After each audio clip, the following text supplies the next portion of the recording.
अस्सलाम वालेकुम बच्चों, कैसे हैं आप? ठीक ठाक हैं। उम्मीद है कि आप सारे बच्चे बिल्कुल खैर खैरियत से होंगे और अपनी जो कोरोना की वजह से जो छुट्टियां मिली हुई हैं हमें, उसको एंजॉय भी कर रहे होंगे, बट मोर इम्पॉर्टेंटली सेफ़ रह के एक SOPs की वायलेशन ना करते हुए आप वो सारा टाइम गुजार रहे होंगे। आई नो बड़ा मुश्किल है हमारे लिए SOPs को फॉलो करना, एक सोशल डिस्टेंसिंग मेंटेन करना, क्योंकि ज़रा जज्बाती काम है। और मैं कहा करता हूँ कि जब हमारी तो तसल्ली नहीं होती जब तक कोई दोस्त, कोई हमारा रिश्तेदार, कोई रिलेटिव हमें गले ना मिले, उस वक्त तक हमारा दिल ही नहीं भरता। सो मुश्किल तो है, ज़ाहिरी बात है, इसमें कोई शक नहीं है। लेकिन अब चूँकि आपको पता है कि कोरोना के जो केसेस हैं वो बड़े रैपिडली इंक्रीज़ कर रहे हैं, so we must be very careful in this regard, क्योंकि इसमें बिल्कुल ये जो सेकेंड वेव है ख़ास तौर पे दुनिया भर में ये फ़र्स्ट वेव की निस्बत ज़्यादा डेडली, ज़्यादा डेंजरस साबित हुई है। सो इसलिए हमें बहुत केयरफुल रहना, बड़ी एहतियात करनी है। आज हम चैप्टर 10 अपना शुरू करें, सेकेंड ईयर का नावल का। मैं मेंशन कर देता हूँ आप बच्चों के लिए।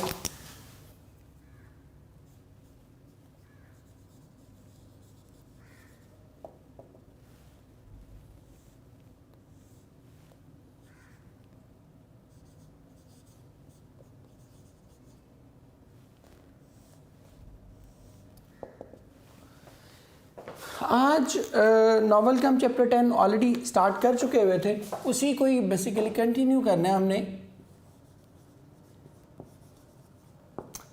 चैप्टर 10 दैट इज ऑफ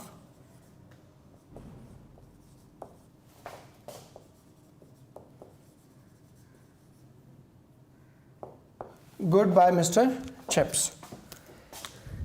यहाँ हमेशा की तरह हम अपने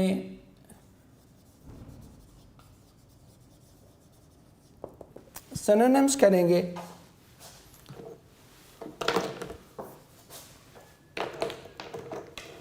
इधर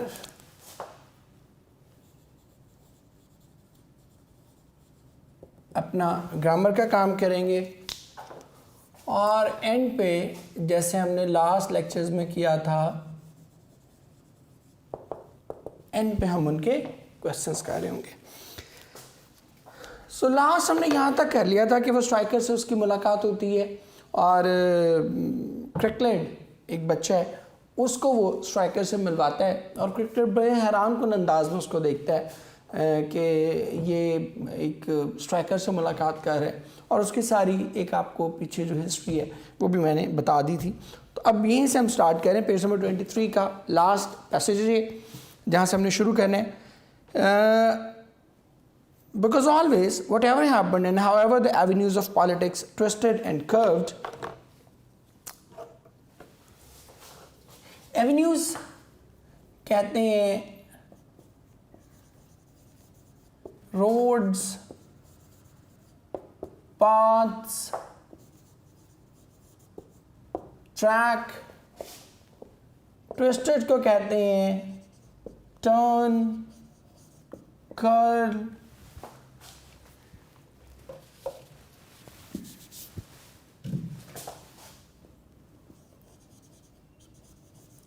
swirl, ये सारे।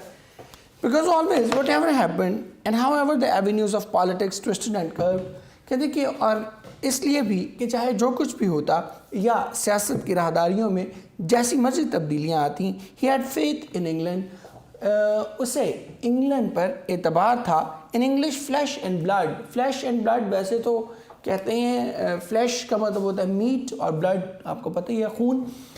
फ्लैश एंड ब्लड का वैसे तो मतलब होना है गोश्त और खून, लेकिन यहाँ पर इंग्लैंड फ्लैश एंड ब्लड का मतलब है अंग्रेज़ी खून, अंग्रेज़ों पर, अंग्रेज़ों की मतलब जो एक पूरी अपनी कौम थी उसकी बात बेसिकली कर रहा है। An English flash and blood, अंग्रेज़ी खून पर, एंड इन ब्रुकफील्ड, और सबसे बढ़कर ब्रुकफील्ड पर, एज अ प्लेस, एक ऐसी जगह के तौर पर, हुज अल्टीमेट वर्थ डिपेंडेड, जिसकी हतमी अहमियत का, अल्टीमेट हम कहते हैं,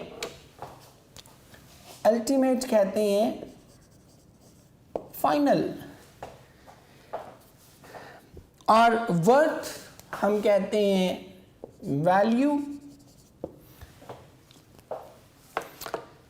And in Brookfield, or Brookfield as a place whose ultimate worth depended on whether she fitted herself into English scene with dignity and without disproportion. Disproportion कहते हैं inequality, मैं लिख भी देता हूँ इसको।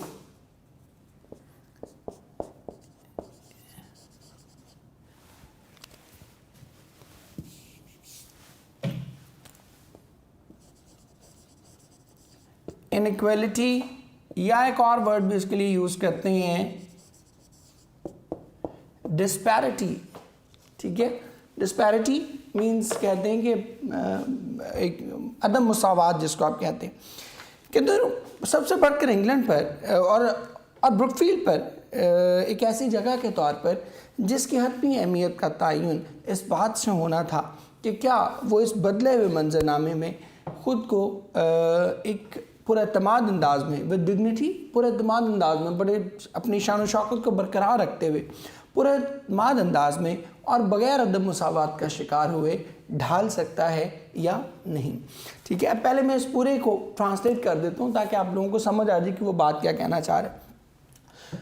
उससे पहले हमने, आपको याद होगा लास्ट वाले लेक्चर में हमने किया था कि वो कैथरीन के बारे में कहता है कि हाँ कैथरीन बड़ी खुश होगी कि मैं स्ट्राइकर से बात कर रहा हूँ, और उसकी वजह भी बता दी थी कि सोशलिज़म की वो पैरोकार थी और वो मतलब मज़दूरों के हुकूक, इंसानी हुकूक, इन सब चीज़ों पर बहुत बिलीव करती थी। तो वो कहते हैं कि चाहे सियासत की राहदारियों में कुछ भी होता, उसे इंग्लैंड पर, अंग्रेज़ी खून पर और ब्रुकफील्ड पर यकीन था एक ऐसी जगह के तौर पर जिसकी हतमी अहमियत का तयन इस बात पर मुनहसर था कि वो बदले हुए मंजरनामे में ख़ुद को इज़्ज़त व वक़ार के साथ ढाल सकती है या नहीं। ठीक है, और इज़्ज़त व वक़ार के साथ बग़ैर अदम मुसावात का शिकार हुए ढाल सकती है या नहीं। अब ये क्या मंजरनामा क्या तब्दील हो रहा था हमने पहले पढ़ चुके, जो आपने सॉकर मैच पढ़ा उसमें भी यही चीज़ आपको बार बार उसने दिखाई थी कि अब इंग्लैंड उस तरह से क्लास बेस्ड सोसाइटी नहीं था, ये फ्यूडलिज्म का दौर नहीं था। ये बेसिकली जो चेंज है, मैंने आपको एक ब्रीफ से इंट्रोडक्शन दिया भी था 1-2 लेक्चर्स पहले, कि फ्यूडलिज्म से कैपिटलिज्म पे दुनिया आ रही थी। और अब वो जो तब्दीलियाँ थीं, वो जो चीज़ें थीं, वो जो क्लास बेस्ड सोसाइटी थी जिसमें एक फ्यूडल होता था, एक पेजेंट होता था, अब वो सोसाइटी क्या हो रही थी, आहिस्ता आहिस्ता ख़त्म हो रही थी। अब ब्रुकफील्ड भी एक अपर मिडिल क्लास का या अपर क्लास का स्कूल था, और ब्रुकफील्ड के लिए बहुत ज़रूरी था कि अब मंजरनामा बदल रहा था। अब इंग्लैंड उस तरह से क्लास बेस्ड सोसाइटी नहीं थी। अब इंग्लैंड एज ए होल सारी के सारे लोगों को, उसे इंग्लैंड को साथ लेके चलना था। तो क्या ब्रुकफील्ड भी अपनी रिवायात पे कॉम्प्रोमाइज़ करेगा, और जैसे उसने सॉकर टीम को, एक लो लेवल के बच्चों को, या एक डाउन ट्रोडन क्लास जो थी, जो पुअर क्लास थी, ठीक है, जो बड़े मतलब मिशनरी स्कूल खैराती इदारों में पढ़ने वाले बच्चे थे, जैसे कैथरीन ने उनको बुलाया था ब्रुकफील्ड में और उनको एक sense of honour, sense of privilege दी थी कि हाँ आप लोग भी इसी तरह से हमारी कम्युनिटी का या हमारी कौम का हिस्सा हैं, जिसमें वो अगर आप लोगों को याद हो, थोड़ी सी डिटेल इसलिए दे रहा हूँ कि इस बात को समझना ज़रूरी है।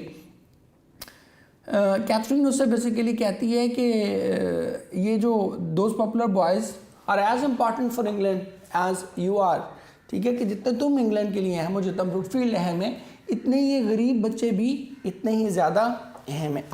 तो अब इंग्लैंड बदल रहा था, एक मंजरनामा चेंज हो रहा था, गरीब लोग ऊपर आ रहे थे, जो क्लास सिस्टम बनाया हुआ था उन्होंने, तबकात का निज़ाम बनाया हुआ था कि ये अमीर है, ये गरीब है, ये फिडल है, ये पेजेंट है, वो ख़त्म हो रहा था और हर किसी को बराबर के हुकूक मिल रहे थे। तो क्या ब्रुकफील्ड भी एडजस्ट करता अपनी रिवायात को? रिवायत क्या थी कि वो सिर्फ एक अपर क्लास स्कूल था। क्या ब्रुकफील्ड अलाउ करेगा कि अब उसमें लोअर तबके के बच्चे जो हैं, जो डाउन ट्रोडन क्लास है, जो पुअर क्लास है, वो भी उसी रफ्तार के साथ, उसी शद्दोमत के साथ ब्रुकफील्ड में दाखिला ले सकें? और क्या ब्रुकफील्ड उन लोगों के लिए अपनी बाहें फैलाएगा, उन लोगों के लिए अपने दरवाजे खोलेगा कि आ जाओ, जो मेरे मुल्क के गरीब तबकात हैं, जो पिसे हुए तबकात हैं, क्या वो भी यहाँ पर एडमिशन ले सकते हैं? तो इसलिए वो कहते हैं कि अगर तो ब्रुकफील्ड अपने आप को ढालेगा तो फिर इसकी अहमियत बढ़ जाएगी। फिर ये एक और एक बड़ी एक अच्छा बेहतर फेमस स्कूल हो जाएगा, इसलिए कि ये अपने आप को बदलते हुए रंग में, बदलते हुए अंदाज में, बदलते हुए ज़माने में क्या करेगा, तब्दील कर लेगा। लेकिन अगर ये नहीं करेगा तो फिर ये मिट जाएगा। और फिर आपको एक इंटरेस्टिंग बात यहाँ पे ये भी बता दूँ कि ब्रुकफील्ड couldn't change itself, वो अपनी उन रिवायात को उस तरह से नहीं बदल सका। नतीजा ये हुआ कि ब्रुकफील्ड फिर वाक़यातन ख़त्म हो गया। आज ब्रुकफील्ड जो है वो एग्जिस्ट नहीं करता इंग्लैंड में। ये रियल स्कूल था, ठीक है, 18th सेंचुरी में, 19th सेंचुरी में, और अब ये स्कूल एग्जिस्ट नहीं करता because it could not adjust itself to the changing, to the modern environment, और अपनी रिवायात से जुड़ा रहा, जिसके नतीजे में क्या हुआ, ख़त्म हो गया। सो वो खदशा जिसका इजहार वो 90s में कर रहा है चिप्स, वो अल्टीमेटली हमने देखा कि वो चीज़ वाकई उसका खदशा दुरुस्त साबित हुआ कि ब्रुकफील्ड नहीं एडजस्ट कर सका और नतीजतन क्या हुआ, बिल्कुल मिट गया। अब इसमें दो चीज़ें ग्रामर से रिलेटेड हैं, वो देख लें। एक तो he had faith in England, ये जितने भी प्रपोजिशंस लिख रहा हूँ, फेथ, कॉन्फिडेंस, बिलीफ, खास तौर पे ये तीन, ट्रस्ट भी इन्हीं में आ जाता है, इन सब के साथ इन यूज होता है, ऑन यूज नहीं होता। Have believe in me, I do not believe in you, ठीक है। उर्दू में हम क्या कहते हैं, मुझे तुम पर एतबार है, तो इंग्लिश में हम क्या कहते हैं, समटाइम इसको गलत कर जाते हैं, हम क्या कहते हैं, I have complete faith on you, नहीं, I have complete faith in you. Faith, belief, confidence, trust, इन सब के लिए क्या करते हैं, हमेशा इन यूज़ करते हैं। दूसरा इसमें जो इम्पोर्टेंट पॉइंट ग्रामर के हवाले से बेटे आपने देखना है, वो है कि जी and Brookfield as a place whose ultimate worth depended on whether she fitted herself, ठीक है। तो यहाँ पर उसने स्कूल के साथ जो जेंडर एसोसिएट की है, that is a feminine gender, और इंस्टीट्यूशंस, खासतौर पे जो स्कूल्स हैं, एजुकेशन इंस्टीट्यूट्स हैं,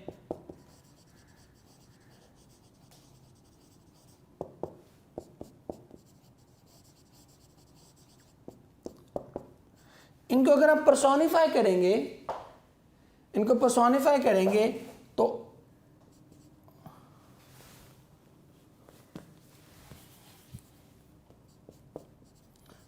in case you personify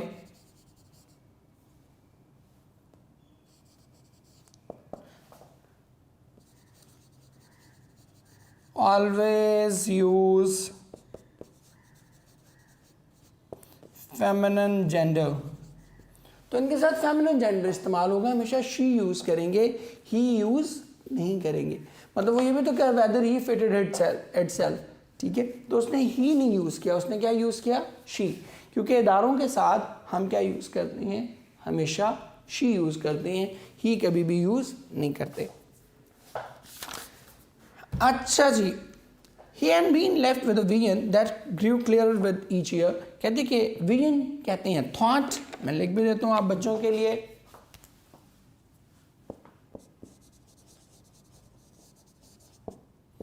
thought, idea, notion. he had been left with a thought, कहते कि उसे उसके जहन में ये सोच समा गई थी, that grew clear with each year, जो कि हर साल के साथ वाज़े होती चली जा रही थी, ऑफ एन इंग्लैंड, एक ऐसे इंग्लैंड का तस्वुर, for home days of ease were nearly over, ease कहते हैं कंफर्ट, कहते कि जिसके लिए आसानी के दिन तकरीबन अब ख़त्म होने लगे थे, of a nation steering into channels, channels वही हमने किया, पाथ्स, रोड्स, ट्रैक्स, इनको चैनल्स कहते हैं, और स्टेयरिंग कहते हैं moving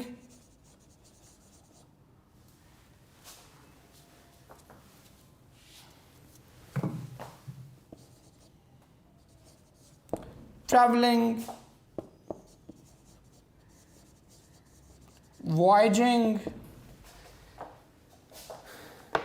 steering into a channel, और एक ऐसी कौम का तस्वुर जो ऐसे रस्तों पर सफ़र कर रही थी, where a hair breath of error, hair breath कहते हैं बिल्कुल मामूली सा, where an hair breath of an error might be catastrophic, catastrophic कहते हैं, मैं आपको लिख देता हूँ, कैटास्ट्रॉफिक बेसिकली कहते हैं जी डिज़ास्टर को, ठीक है। तो कैटास्ट्रॉफिक भी क्या होगा, disastrous, fatal, deadly। कहते हैं कि उसके जहन में एक ऐसा तस्वुर बन चुका था जो कि हर आने वाले साल के साथ वाज़ेह होता चला जा रहा था, एक ऐसे इंग्लैंड का तस्वुर जिसके लिए आसानी के दिन तकरीबन ख़त्म हो चले थे, of a nation steering into channels, एक ऐसी कौम का तस्वुर जो ऐसे रस्तों पर चल निकली थी, where the hair breath of an error might be catastrophic, जहाँ पर बाल बराबर गलती भी उनके लिए तबाहकुन साबित हो सकती थी। अब ये क्यों वो बात कर रहे हैं, और ये मैं इसलिए कहता हूँ कि मिस्टर चिप्स बड़ी हमारे लिए रेलेवेंट है, हम ये आज भी दुनिया के लिए बहुत रेलेवेंट है कि जब आप सुपर पावर होते हैं ना, क्योंकि उस वक्त जो यूके था that was the super power of the globe, तो फिर जो सुपर पावर्स होती हैं उनके पास सिर्फ अथॉरिटी नहीं आती, उनके पास रिस्पॉन्सिबिलिटी भी आती है। सुपर पावर जब कोई गलती करती है तो उसका इम्पेक्ट, उसका जो कह लें कि इफ़ेक्ट है वो बहुत ही, वो भी ग्लोबल होता है, क्योंकि वो ग्लोबल पावर होती है तो उसके जो गलती का इम्पैक्ट है वो भी क्या होता है, ग्लोबल होता है। इसीलिए मुझे कॉल, मुझे अब याद नहीं है किसका कॉल है, लेकिन बड़े खूबसूरत मुझे कॉल लगता है, कहते हैं कि सरदार की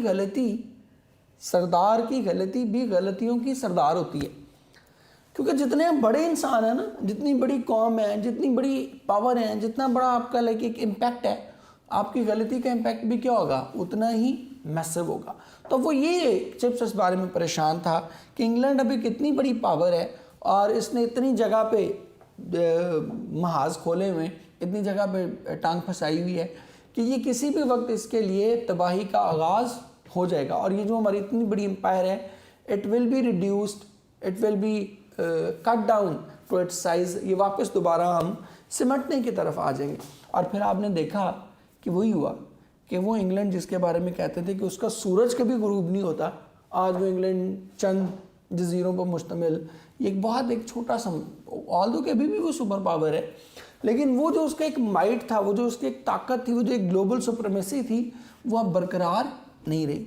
लेकिन मुझे एक फिलिप के हिटी का एक बड़े ज़बरदस्त उसका कॉल लगता है, और कहते हैं that the biggest lesson from the history is that no one learns from the history, कि तारीख़ का सबसे बड़ा सबक ये है कि तारीख़ से कोई सबक नहीं सीखता। अगली सुपर पावर अमेरिका है, अमेरिका ने भी आज वही गलतियां कर रहा है जो यूके ने की थी, ठीक है। और आप देखते हैं कि पिछले कुछ सालों में मतलब उस इकोनॉमिक डाउनफॉल उसका बहुत बुरी तरह से सफ़र किया, और आज आप देखते हैं कि चाइना उसको टक्कर दे रहा है कि इमर्जिंग सुपर पावर है। सो अगर होप्स हो, अल्लाह करे कि ऐसा ना हो, लेकिन अगर चाइना भी कल को ऐसी गलतियां करेगा तो चाइना क्या होगा, चाइना भी डाउनफॉल की तरफ जाना शुरू कर देगा। तो ये वो जो अमेरिका ने की ना, दुनिया में हर जगह जंग छेड़ ली, हर जगह महाज खोल लिया, इसी तरह ये गलतियां उस वक्त क्या कर रहा था, बरतानिया कर रहा था। और चिप्स इस बारे में फ़िक्रमंद था, एक चूँकि अब उसमें एक वो इंसानी हकूक़ का शऊर बेदार हो गया था, तो चिप्स इस बारे में फ़िक्रमंद था कि ऐसा ना हो कि ये जो गलतियां हम कर रहे हैं, ये जो जगह जगह महाज खोल लिए हैं, ये जगह जगह जंगें जो हमने छेड़ ली हैं, ये ऐसा ना हो कि ये हमारे मुल्क की तबाही का बाइस बने। और चूँकि यूके नहीं रुका उन हरकतों से, तो अल्टीमेटली आप देखते हैं कि वो बहुत ही ज़्यादा श्रिंक हो गया, बहुत ही ज़्यादा कट टू साइज़ हो गया। He remember the diamond jubilee, there had been a whole holiday at Brookfield. अब ये जो डायमंड जुबली है, ये मैं लिख देता हूँ इधर आप बच्चों के लिए,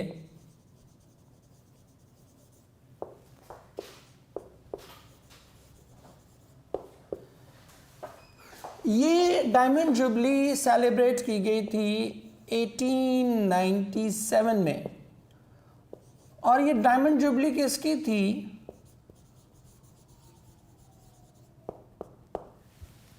that was of queen Victoria. अब इस डायमंड जुबली की एक बड़ी सिग्निफिकेंस है। ये वाला चैप्टर जो है ना, ख़ासतौर पे हम स्लो भी इसको थोड़ा सा इसलिए पढ़ रहे हैं कि इसमें बहुत से हिस्टोरिक रेफरेंसेस हैं, और उन हिस्टोरिक रेफरेंसेस को समझे बगैर टिप्स को समझना बहुत मुश्किल हो जाएगा, इसलिए मैं इस पर थोड़ा डिटेल आपको रिव्यू दे रहा हूँ। क्वीन विक्टोरिया की डायमंड जुबली थी। शी टुक थ्रोन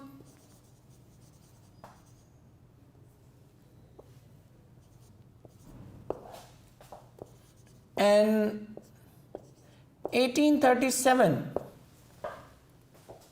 ठीक है जी, ये उसकी 60 साल उसके जो इक़्तिदार था उसकी सेलिब्रेशन थी। अब इम्पॉर्टेंट चीज़ इसमें क्या है, देखें डायमंड जुबली कब होती है?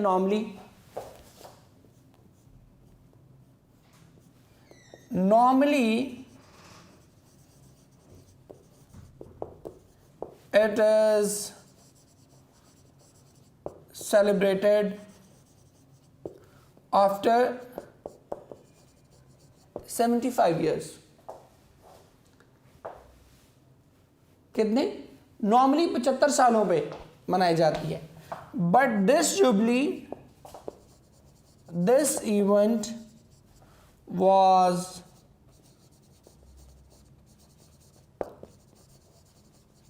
after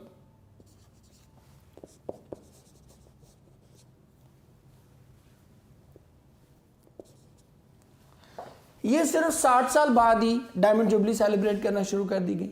क्या वजह थी? इसलिए कि क्वीन विक्टोरिया जो थी अभी इस पे वो बात भी करेगा, was the last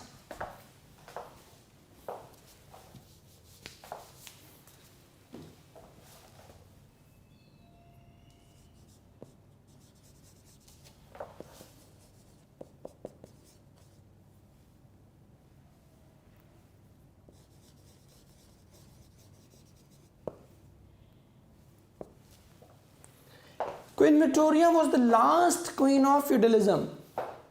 पहले जो निज़ाम चल रहा था ना फ्यूडलिज्म का, उसकी एक आखिरी अलामत थी। इसके बाद फ्यूडलिज्म, इसके दौर में जो फ्यूडल्स थे, जो पुराना जो निज़ाम था, वो उसमें जो एक विजिबल डिमाइज था उसका वो नज़र आना शुरू हो गया था कि ये निज़ाम क्या है, ये निज़ाम अब ख़त्म होने वाला है, टूटने वाला ये निज़ाम। तो क्वीन विक्टोरिया ने, और बादशाह की जो गिरफ्त थी वो भी ढीली पड़ती जा रही थी। बिल्कुल पहले जो सारे जो कारोबार होता था मुमलिकत का वो उसके हाथ में होता था, मलिका के या बादशाह के, वो भी क्या होता था, वो लूज़ होता जा रहा था, उसका कंट्रोल हुकूमत से कम होता चला जा रहा था, पॉपुलैरिटी कम होती चली जा रही थी। तो उसको ज़रा रीइन्विगरेट करने के लिए ना, रिफ़्रेश करने के लिए, अपना आप ज़रा शो करने के लिए कि यस मैं अभी हूँ यहाँ पे, मैं अभी इक़्तिदार मेरे पास ही है, अभी मैं बड़ी पावरफुल हूँ, अभी मैं लोगों में बड़ा पॉपुलर हूँ, इस चीज़ को जस्ट शो ऑफ करने के लिए उसने क्या किया, जो 15 साल बाद सेलिब्रेशंस होनी थी उनको क्या किया, 15 साल पहले ही, 6 ईयर्स के बाद ही, 60 साल के बाद ही उन सेलिब्रेशंस को इनिशिएट करवा दिया, ताकि क्या हो जी जल्द से जुलूस ना। और ये बड़ी लाविश किस्म की सेलिब्रेशंस हुई थी, बड़े जी जुलूस निकले, और बड़ा एक फेस्टिवल उसने क्रिएट किया, just to show the world, just to show its countryman even कि भाई मैं अभी भी बहुत पॉपुलर हूँ। और पूरे उसने एक अपनी बगी में, आगे जिक्र भी आएगा उसका, बगी में निकल के उन जुलूसों को विज़िट करती थी और लोग जनाब तालियाँ और ये वो।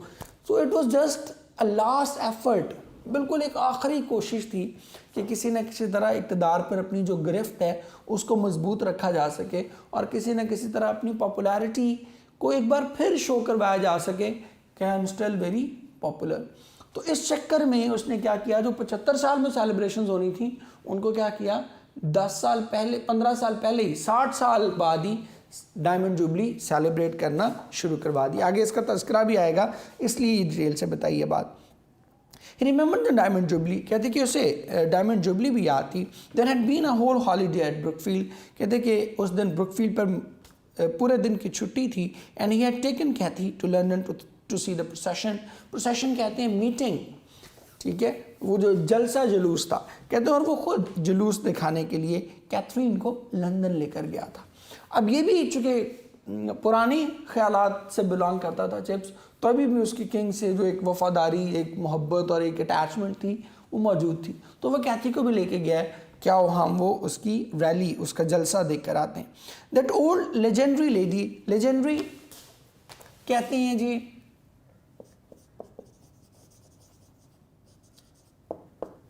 हिस्टोरिक, या आप उसको कहते हैं लीडिंग, पॉपुलर, इन मानों में भी आप इस्तेमाल कर सकते हैं। द ओल्ड लेजेंडरी लेडी, अब ये ओल्ड लेजेंडरी लेडी कौन है? It is actually queen Victoria. The old legendary lady sitting in a carriage like some crumbling wooden doll. Crumbling कहते हैं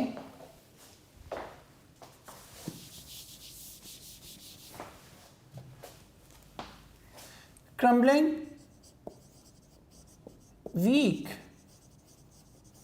fragile, टूट फूट का शिकार।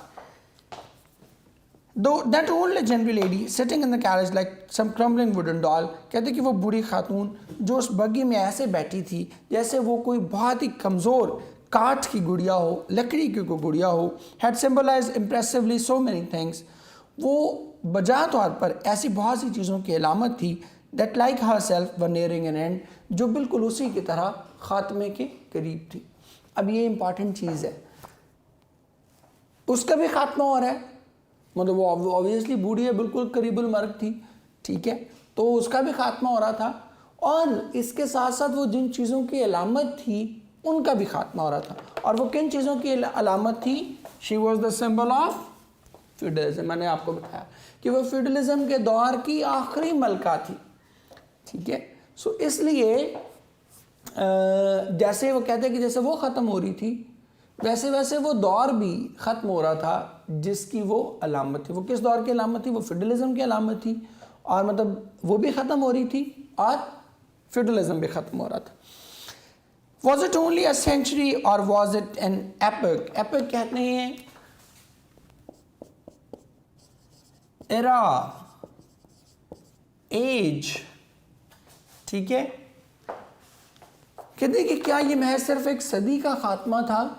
ये एक पूरा अहद ख़त्म हो रहा था, एक पूरा दौर, एक, क्योंकि 1897 है ना, तो सदी भी ख़त्म हो रही है। कहते हैं लेकिन ये सदी सिर्फ सदी नहीं है, ये सदी सिर्फ एक सदी ख़त्म नहीं हो रही, बल्कि क्या हो रहा है? एक पूरा अहद ख़त्म हो रहा है।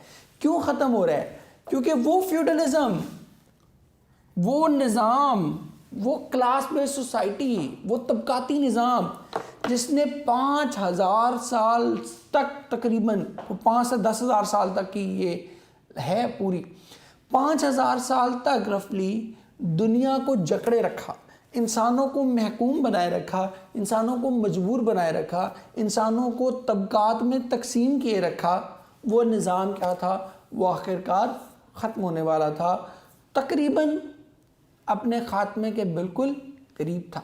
इसलिए चिप्स को लग रहा है कि ये इतना बड़ा टर्न अराउंड है कि वो चीज़ जो 5000 साल से इंसानों में सर्वाइव कर रही थी, वो निज़ाम जो 5000 साल से सर्वाइव कर रहा था, वो निज़ाम चूँकि ख़त्म हो रहा था। इसलिए चिप्स कह रहे हैं कि ये महज एक सदी का अख्ताम नहीं था, बल्कि ये क्या था? एक पूरे दौर का, एक पूरे अहद का। ऐसा लगता है कितनी ही सदियाँ आज ख़त्म हो रही हैं, क्योंकि वो निज़ाम जिसने इंसान को इतने सालों से अपना ग़ुलाम बनाया हुआ था, महकूम बनाया हुआ था, वो निज़ाम क्या था? वो आखिरकार ख़त्म होने वाला था। ठीक है बेटे, आज के लिए हम इतना ही करेंगे। तो इसमें थोड़ा सा हमें टाइम लगेगा इस वाले चैप्टर में। कल इंशाल्लाह लास्ट इसका हो जाएगा हमारा। टाइम इसलिए लगा क्योंकि इसकी एक तो थोड़ी सी मैंने आपको पीछे हिस्टोरिक इम्पॉर्टेंस इसकी बतानी थी, थोड़ा लिंक करना था आपको, मैं नहीं पढ़ा रहा था। और दूसरा ये कि इसमें ऑलरेडी हिस्टोरिक रेफरेंसेस बहुत से हैं, इसलिए उनको एलाबोरेट करना बहुत ज़रूरी है। मतलब अगर ये सारी चीज़ें आपको ना बताई जाएं तो फिर नावल पढ़ने का कोई फ़ायदा ही नहीं है। होपफुली आपने सारे कुछ को एंजॉय किया होगा, सारी चीज़ें। एंड पे आप बच्चों के लिए बहुत सी दुआएं, जीते रहें, खुश रहें, और कोई सवाल हो तो ज़रूर पूछते रहें, क्योंकि अब हिस्टोरिक रेफरेंसेस आएंगे। नावल को सिर्फ हमने रीड आउट नहीं करना, सिर्फ तर्जुमे नहीं करने, पढ़ना है उसको प्रॉपरली, तो फिर उसमें सवाल उभरेंगे। कोई क्वेश्चन आए आपके जहन में, you are more than welcome. जब आपका दिल करे, any time you want to call, you want to use LMS, anything you want, you can always share it with me. Thank you बच्चों, जीते रहें, बहुत सी दुआएं आप बच्चों के लिए। अल्लाह हाफ़िज़।